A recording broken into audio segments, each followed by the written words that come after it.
Hello, children.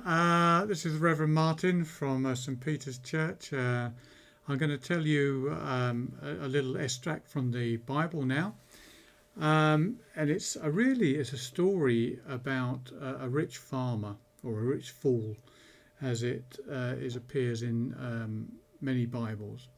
So I'm going to just tell you the story first and the parable, and then I'll just give a little explanation of what Jesus is trying to get at. So, here we go. There was a man in a crowd, and he said to Jesus, Jesus, tell my brother to divide with me all the land that my father has got between us. And Jesus said to him, it's not for me to judge what's right or wrong between you and your brother. And then he went on to say, watch out and guard yourselves from every kind of greed, because your true life is not made up of the things you own, no matter how rich you might be.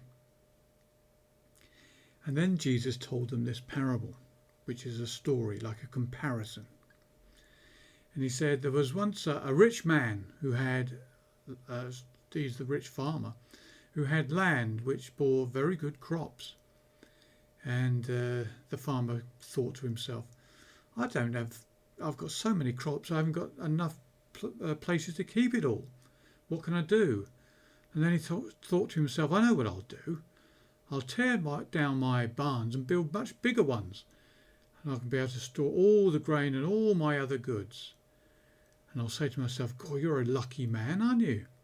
You have all the good things that you need and what you'll ever need for many years.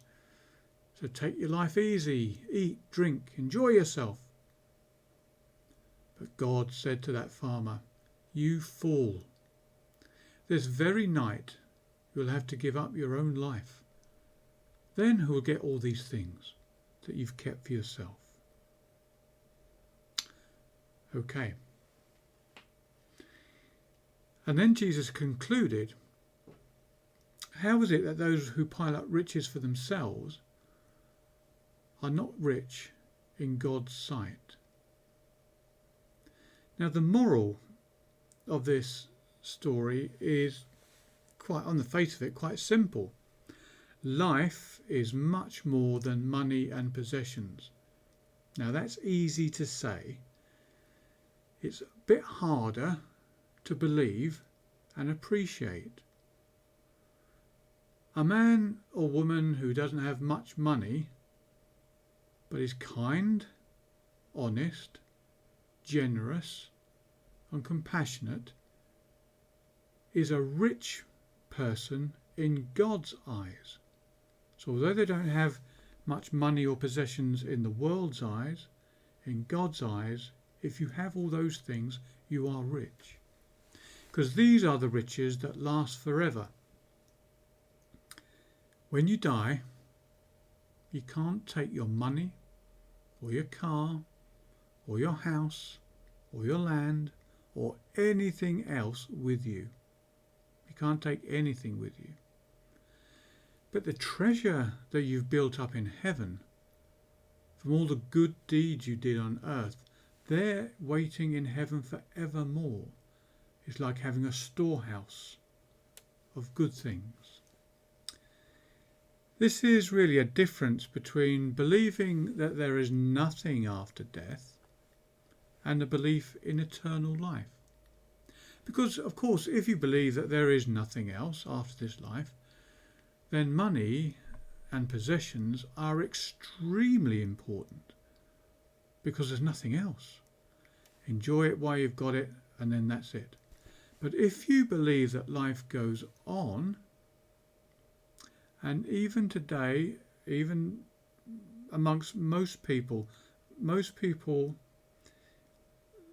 like to believe that you don't have to be a religious believer to believe that life goes on, but a lot of people do have this sense that life is eternal, even if you don't have a distinct Christian faith.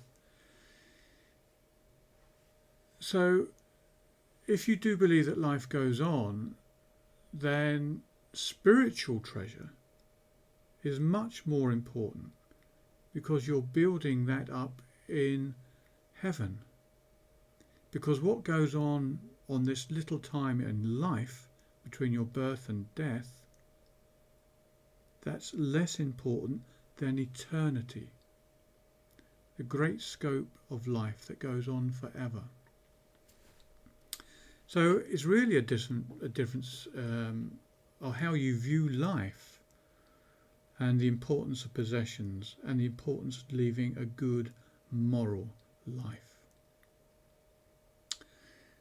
So that's our parable for today from the Bible. I want to thank you very much for listening, and I hope you have a great day and a great week. I'll say bye-bye for now. Thank you. Bye-bye.